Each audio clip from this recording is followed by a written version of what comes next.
हे प्रभु श्री हरि नारायण, आपने अपने शंख की ध्वनि उत्पन्न कर मेरे डमरू के नाद को आप तक पहुंचने में जिस बाधा को और भी दृढ़ कर दिया है, मैं उसे अवश्य नष्ट करूंगा।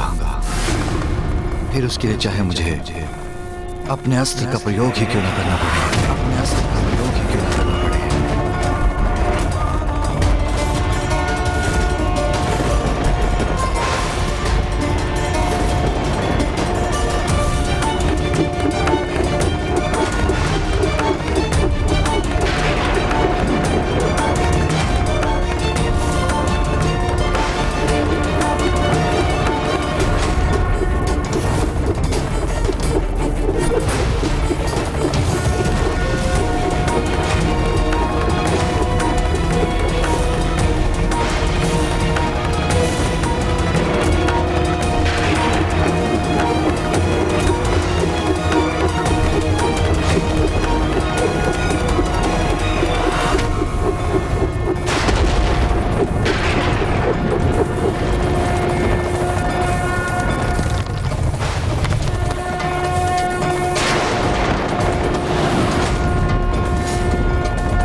प्रभु महादेव और स्वामी की शक्तियों का ऐसा अंतर विरोध कदापि शुभ नहीं है, इसलिए अब मुझे भी वहां उपस्थित होना ही होगा जहां प्रभु महादेव और स्वामी एक दूसरे के समक्ष हैं।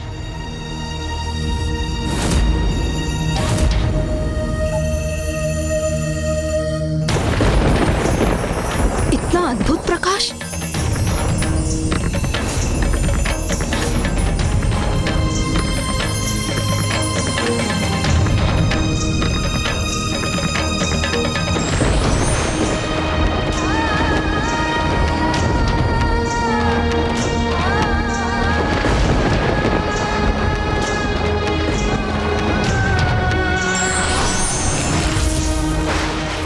अद्भुत, आश्चर्य!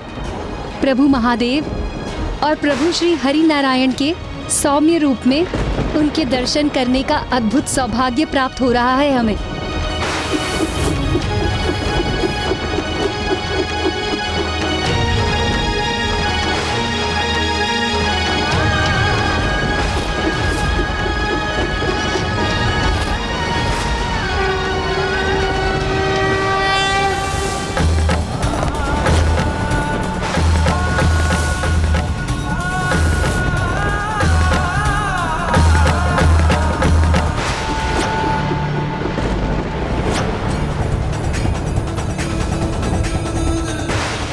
दोनों प्रभु अपनी ऊर्जा के प्रभाव से एक दूसरे को सुरक्षित भी कर रहे हैं।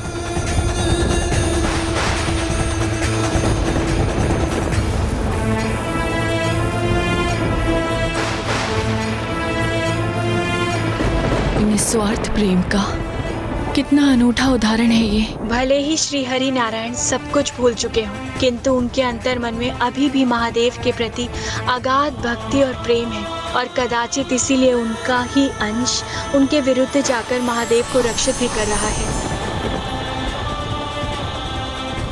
हमारे स्वार्थ से उत्पन्न प्रभु के प्रति हमारा मोह सर्वथा अनुचित था, जिसके कारण हमने दोनों प्रभु के मध्य टकराव की स्थिति उत्पन्न करवा दी। प्रभु श्री हरि नारायण का चक्र और प्रभु महादेव का त्रिशूल, ये दोनों अस्त्र होते हुए भी एक दूसरे को नष्ट करने में असमर्थ थे, क्योंकि इनके माध्यम से दोनों प्रभु का परस्पर स्नेह ही प्रदर्शित हो रहा था।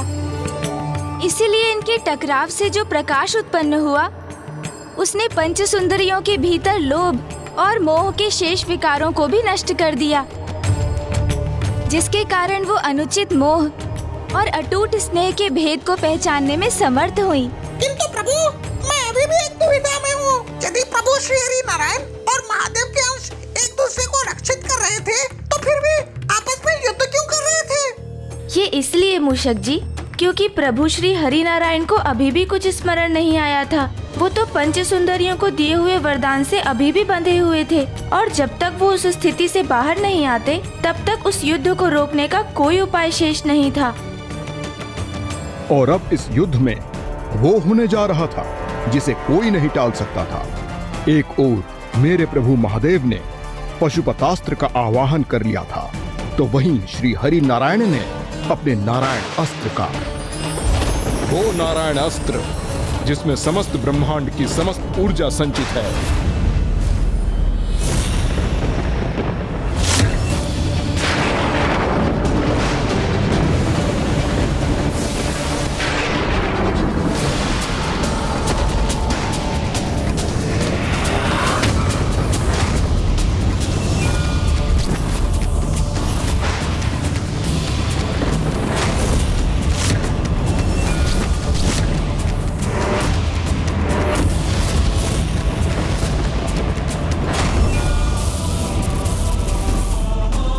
हमारे कारण हमारे पुत्रों की मृत्यु हुई, हमारे कारण हमारे पुत्रों का वध हुआ, समुद्र पाताल को क्षति पहुंची, और अब ये कैसा घोर अनर्थ होने जा रहा है। ये विध्वंस तो समस्त संसार के लिए विनाशकारी होगा।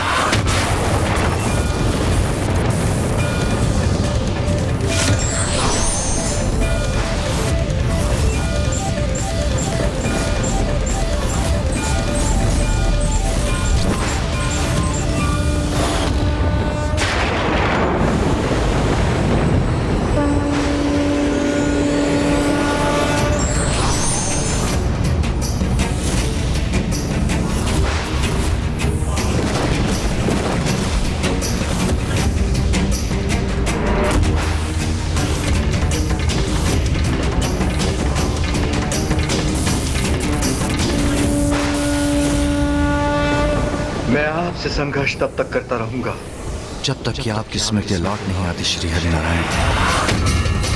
और मुझे पूर्ण विश्वास है ऐसा अवश्य होगा।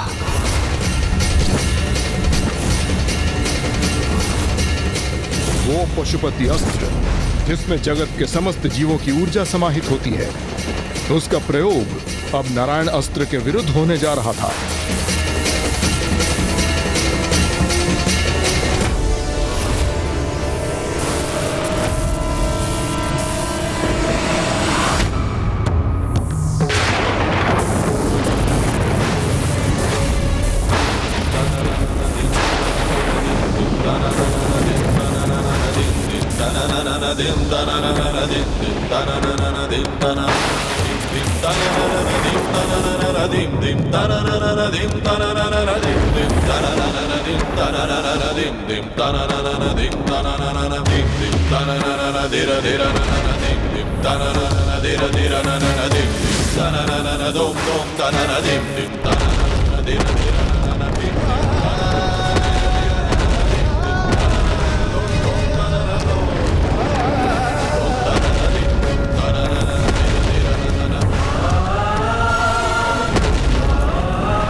आरंभ तो नहीं हो गया? वो सर्वनाशी युद्ध आरंभ तो नहीं हो गया?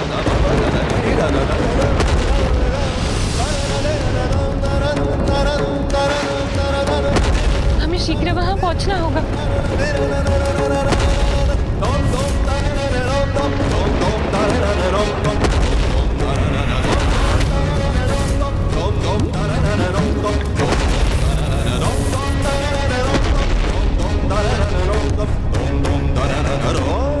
प्रभु की ये कैसी लीला है जो मेरे लिए सर्वथा अकल्पनीय है, वो कैसे घटित हो रहा है आज। स्वामी और श्री हरि नारायण परस्पर युद्ध करने के लिए क्यों तत्पर हो उठे?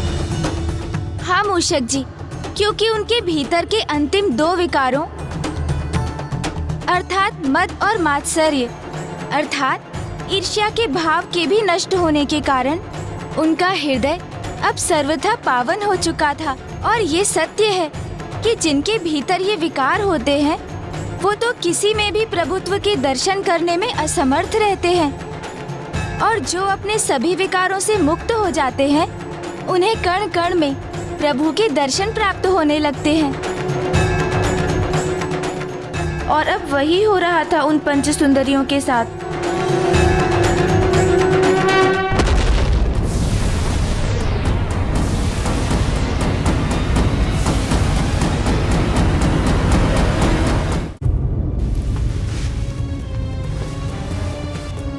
ये कैसी ईर्ष्या, कैसे मात्सर्य के प्रभाव में आ गए थे हम, जो हमने अपने अंदर ही स्थित देवी लक्ष्मी के प्रभु को ही नहीं, जगत से उसके पालनहार को छीनने का पाप किया। प्रभु को पाकर भी उन्हें पूर्ण रूप से पाने में असमर्थ रहे हम, और प्रभु से जो पुत्र हमें प्राप्त हुए थे उन्हें भी हमने खो दिया।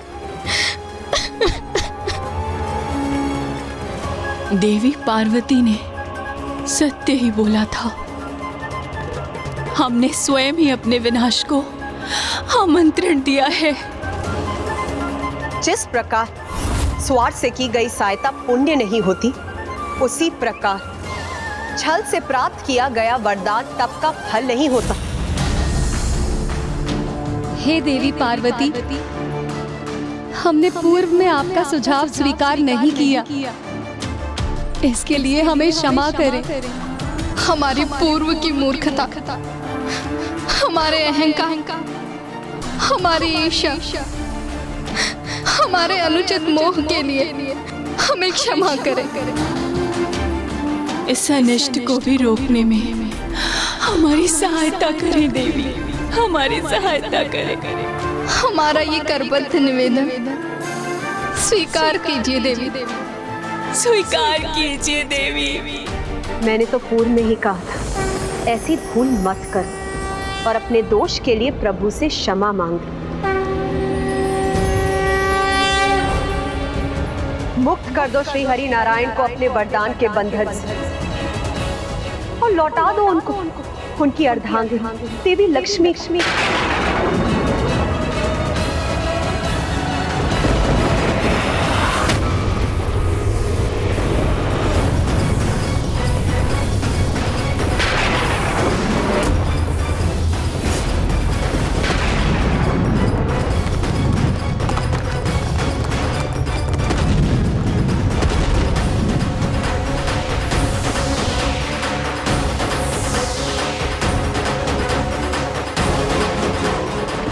प्रतीक्षा में और विलंब कर रही हो तुम सभी।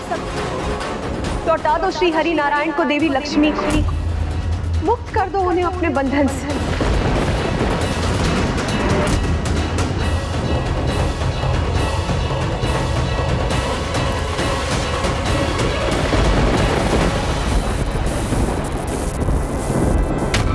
हम आपको हमारे वरदान के प्रभाव से मुक्त करते हैं प्रभु। अब आपको न महादेव, न देवी लक्ष्मी और न ही उस जगत को भूलने की आवश्यकता है जिसके पालनहार हैं आप। लौट जाइए अपनों के पास। महादेव। नारायण।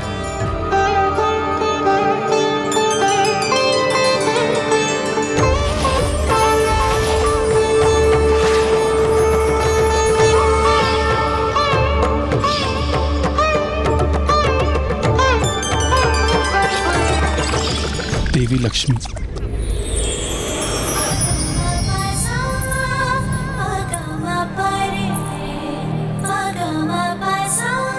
स्वामी,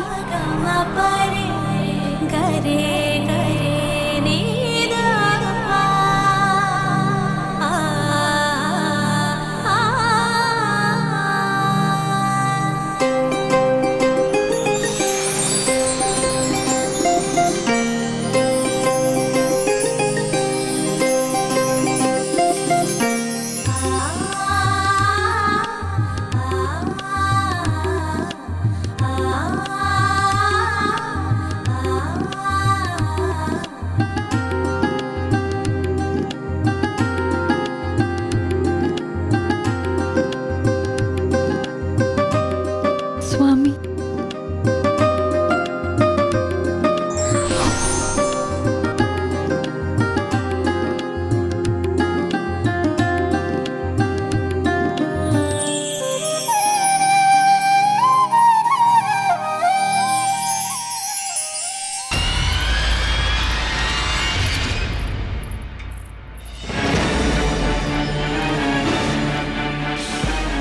जहाँ हमें आपकी भक्ति में लीन होना चाहिए था, वहीं हमने आपसे अनुचित मोह किया।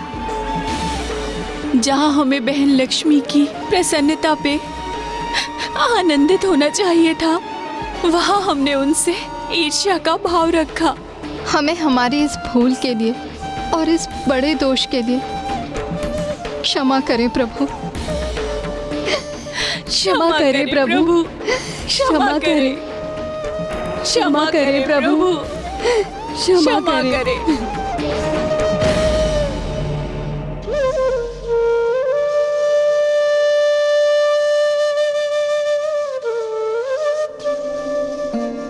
अब तो आप सभी को मात्र महादेव ही क्षमा कर सकते हैं।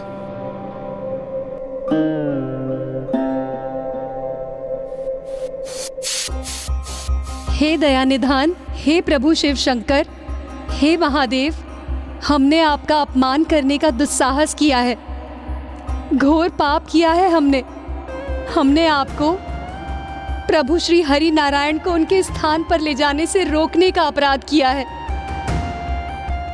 हमें क्षमा करें प्रभु, हमें क्षमा करें। क्षमा कर दीजिए प्रभु, क्षमा कर दीजिए प्रभु, हमें क्षमा कर दीजिए।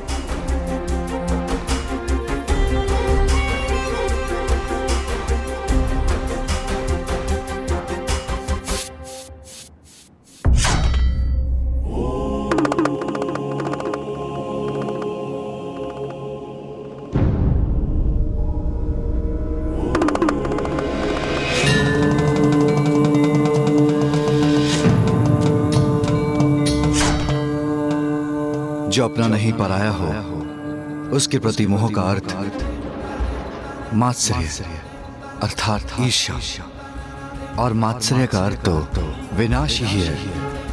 प्रत्येक जीव को इसका सदैव ध्यान रखना चाहिए, क्योंकि जब भी ईर्ष्या का जन्म होता है तो वो ईर्ष्या सर्वनाश के साथ ही मिटती है।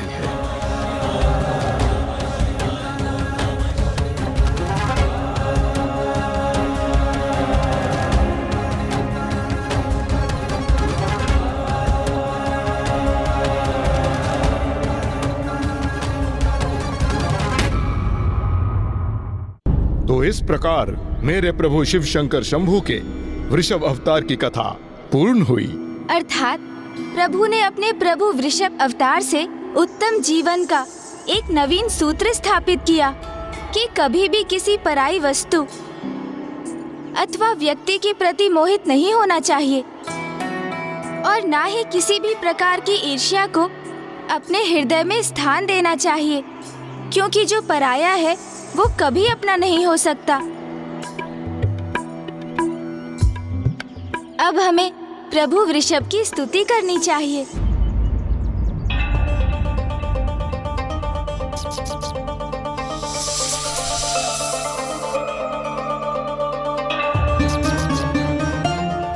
गौरीपुत्र, मूषक जी स्वयं छोटे आकार के हैं, उनका हृदय भी छोटा ही है, इसलिए कदाचित हमारे द्वारा प्रभु की स्तुति के उपरांत जब प्रभु यहाँ प्रकट होंगे तो उनके इतने उग्र अवतार के दर्शन करने से वो विचलित न हो जाएं। गौरीपुत्र, मूषक जी ने तो कोई भूल नहीं की है लंकेश, इसलिए प्रभु के किसी भी रूप में उनके दर्शन करने में मूषक जी को तो कोई भय नहीं।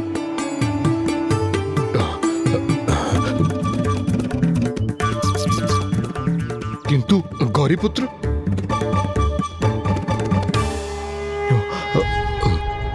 प्रणाम प्रभु। प्रणाम प्रभु।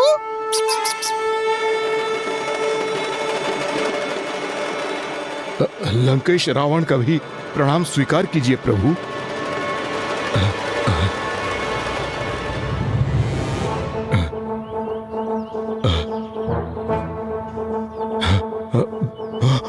रावण, आपको मुझसे भयभीत होने की कोई आवश्यकता नहीं। मैं प्रभु के आत्मलिंग को आपसे लेने नहीं आया हूं।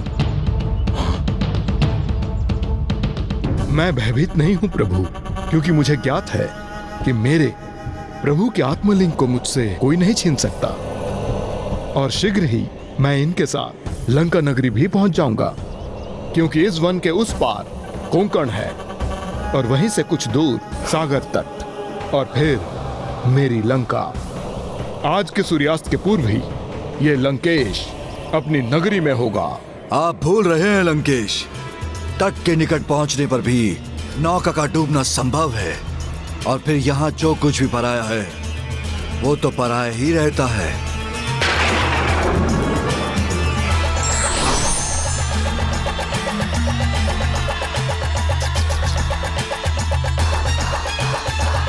अब आप कहाँ खो गए लंकेश?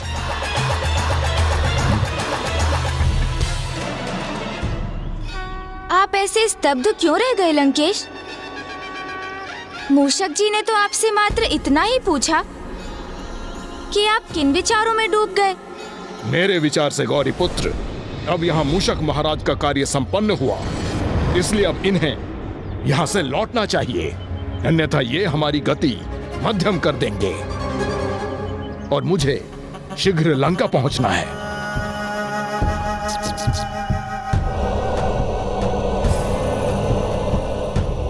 वैसे भी आगे इस वन के मार्ग में सर्प और अजगर हैं। तब तो आप दोनों ही आगे बढ़िए, मैं स्वयं ही लौट जाता हूँ।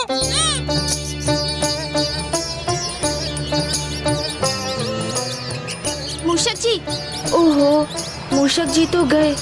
अर्थात अब मुझे स्वयं ही लंकेश को विलंब करवाकर उन्हें लंका जाने से रोकना होगा। मूषक।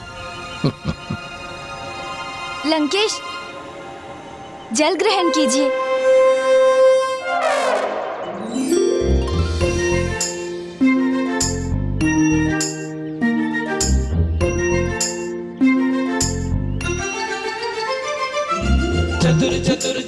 क्या हुआ गौरीपुत्र, अब आप कहाँ खो गए?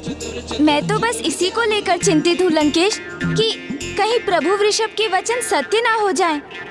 किंतु आप तो उन्हें लेकर तनिक भी व्यथित नहीं।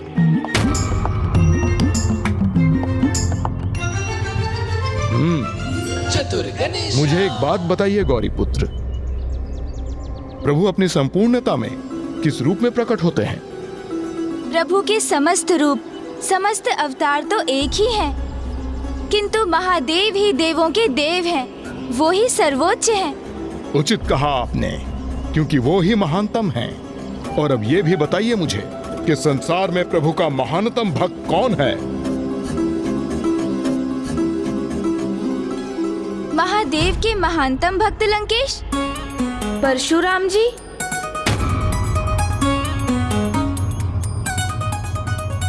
गौरीपुत्र, मैं आपसे प्रभु शिव शंकर शंभु के महानतम भक्त को लेकर प्रश्न कर रहा हूँ। ओह, वो तो भक्त मार्कंडेय हुए लंकेश। उचित है, ऋषि मार्कंडेय प्रभु के महान भक्त अवश्य हैं, किंतु मैंने तो उनके महानतम भक्त के विषय में पूछा था, जो मैं हूँ। और प्रभु के महानतम भक्त के साथ कुछ भी अनुचित कैसे घटित हो सकता है? इसलिए मुझे कोई चिंता नहीं। अवश्य।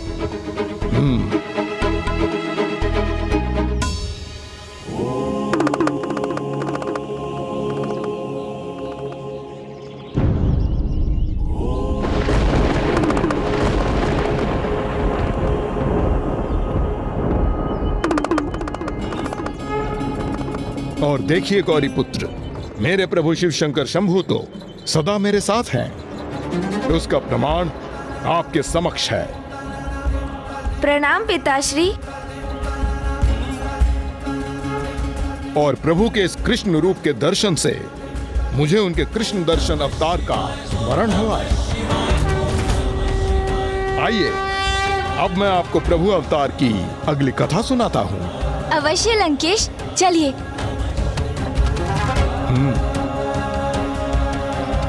वो कृष्ण दर्शन अवतार जिन्होंने जगत को ये सीख दी कि कभी किसी वस्तु अथवा यहाँ तक कि स्वयं अपने पुण्यों के प्रति कोई आस्तिक नहीं होना चाहिए।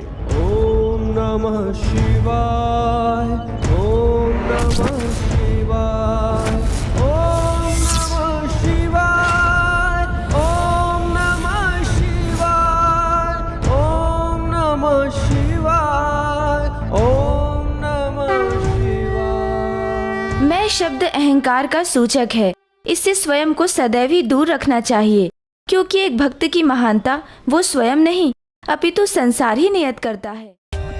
For more updates, subscribe to our channel, click the show links and enjoy watching the videos.